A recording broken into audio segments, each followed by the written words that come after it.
जय जय श्री राधे, जय जय श्री राधे।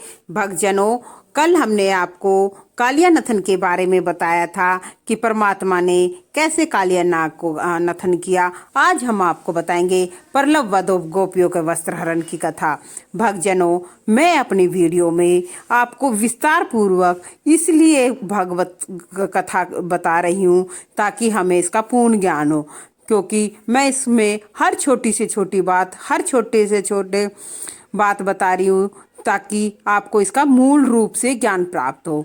क्योंकि और हमारे भागवत जो भगवत प्रेमी हैं वो आपको मोटी मोटी बातें बताते हैं जिससे हमें पूर्ण ज्ञान नहीं है। और ये जो मैं आपको बताती हूँ ये भागवत का मूल पाठ है कि परमात्मा ने कितने राक्षसों का वध किया। आप रोज सोचेंगे कि मैं रोज कोई ना कोई वध बताती हूँ तो पर मैं क्या करूँ, मेरे परमात्मा ने इतने राक्षसों को तारा है। इसलिए मैं कहती हूँ परमात्मा जो मेरे भगवत प्रेमी हैं, सुनते हैं, स्मरण करते हैं, इस कथा को पढ़ते हैं, तो परमात्मा उनको भी आप तारना। तो इसी प्रकार कथा को आगे बढ़ाते हुए बताते हैं कि ऐसे ही परमात्मा ब्रज की लीलाएं करते करते ग्वाल बालों के साथ खेलते रहे। और एक दिन कंस का पढ़ाया हुआ फिर एक प्रबल नामक राक्षस भगवान को हर ले जाने के लिए आया और गोपों का रूप बनाया कि भगवान के दोस्त बनकर खेलेंगे तो ताकि हमें खिला ले। भगवान ने उस असुर को तो पहचान लिया था, परमात्मा सब जानते थे उनको। उस राक्षस ने कहा मैं भी तुम्हारे साथ खेलूंगा। परमात्मा ने कहा ठीक है, आ जाओ, हम दो टीम बनाते हैं, एक बलराम भैया की, एक मेरी, और जो जीतेगा वो हारे को पीठ पर चढ़ाकर दूसरी तरफ ले जाएगा। इस प्रकार खुश होकर खेलने लगे। हर बच्चे की बारी आई तब भगवान हारे।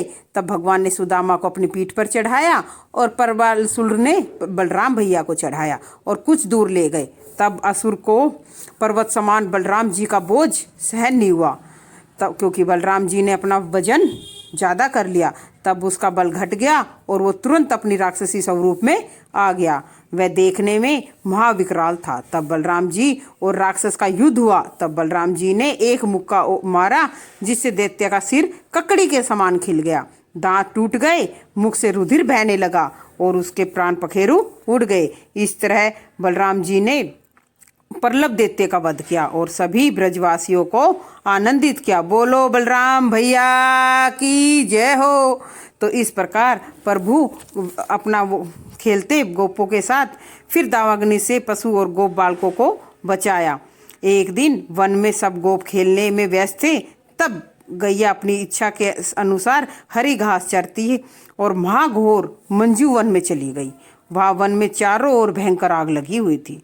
गाय रंभाने लगी। तब सभी लोग पशुओं को न देखकर दुखी हुए और गायों के पज्जिन के पीछे चलते हुए मंजू वन में पहुंचे। तब कुछ गौओं को गौएं तो मिल गई परंतु कुछ आग में फंसी रही। तब सब भगवान से प्रार्थना करने लगे कि भगवान इन गैयों को आप ही बचाओ। तब भगवान ने कहा सब अपनी अपनी आंखें बंद कर लो। तब भगवान ने सारी अग्नि को पान कर लिया कि प्रभु ने सबकी आंखें यो बंद करवाई कि मैं अग्नि का पान करूंगा तो इनको ये हो जाएगा कहीं ये कौन है। वो अब भगवान अपना रूप नहीं दिखाना चाह रहे थे उनको, परमात्मा उनको सिर्फ एक ब्रज का लल्ला बनकर ही दिखा रहे थे।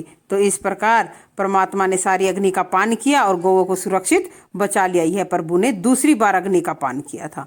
तब सब लोग अचरज मानकर कहने लगे श्री कृष्ण देवता ने तो हमारी साधारण पुरुष होकर भी ऐसी रक्षा की है जैसे भगवान ने की है। तो बोलो किशन कन्हैया लाल की जय हो।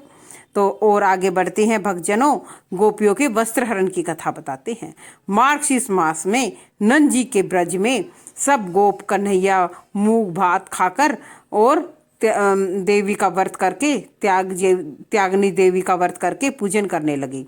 अरुणोदय सूरज उदय के समय, अरुणोदय मतलब सूरज उदय के समय यमुना जी के जल में स्नान कर तट पर बैठकर और त्याग की तेली की मिट्टी की प्रतिमा बनाकर चंदन, सुगंधित पुष्प, फल फूल, दीप, नवेद, अक्षत से पूजा करती थी। गोप कुमारियों ने श्री कृष्ण से अपना मन लगा रखा था। एक मास पर्यंत देवी का पूजन किया। एक दिन यमुना जी के तट पर पहले की तरह आकर अपने वस्त्र उतार कर और भगवान का गुणगान करती हुई स्नान कर रही थी। तब भगवान ने कृष्ण ग्वालों समेत गोपियों के मनोरथ को पूर्ण करने यमुना तीर पर आए और सबके वस्त्र उठाकर कदम के वृक्ष पर चढ़ गए और जोर जोर से हंसने लगे। तब सब गोपियां कृष्ण भगवान को देखने लगी और देखा कि तट पर कपड़े नहीं है। तब भगवान से प्रार्थना करने लगी कि हमारे वस्त्र दे दो। तब भगवान ने कहा, तुम यहाँ आकर अपने वस्त्र ले जाओ। तब बहुत देर हो गई, सभी कन्याएं ठंडे जल में रही। भगवान के कहने पर भी कि आप ऐसी नीति मत करो, हमें हमारे वस्त्र दे दो।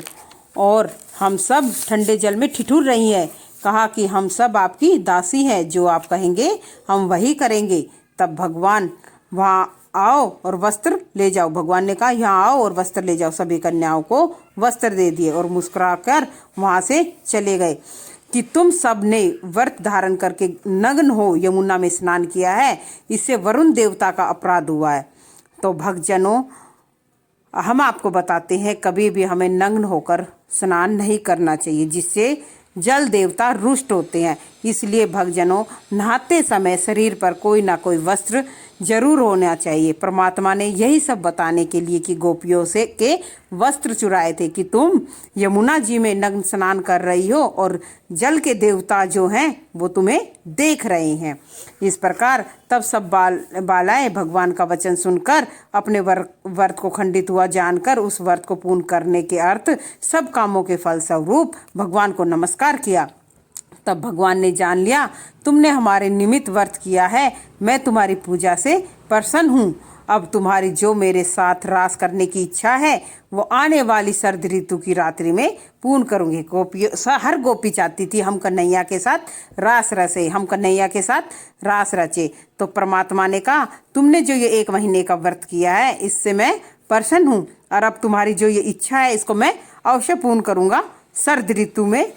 अब अपने अपने घर को जाओ और भक्तों, कभी भी जल में आप भी नग्न स्नान कभी मत करना, ये हमें पाप का भागी बनाता है। और परमात्मा ने उन गोपियों की सारी इच्छाएं पूर्ण की और उनकी रास लीला में परमात्मा एक एक गोपी के साथ अपना इतने स्वरूप कर दिए परमात्मा ने कि हर गोपी के मन की इच्छा पूर्ण हुई। इस प्रकार परमात्मा हमारी हर इच्छा पूर्ण करे। भक्तों, भगवत प्रेमियों की सब इच्छाएं पूर्ण करो। इसी के साथ जय जय श्री राधे, जय जय श्री राधे, जय जय श्री राधे।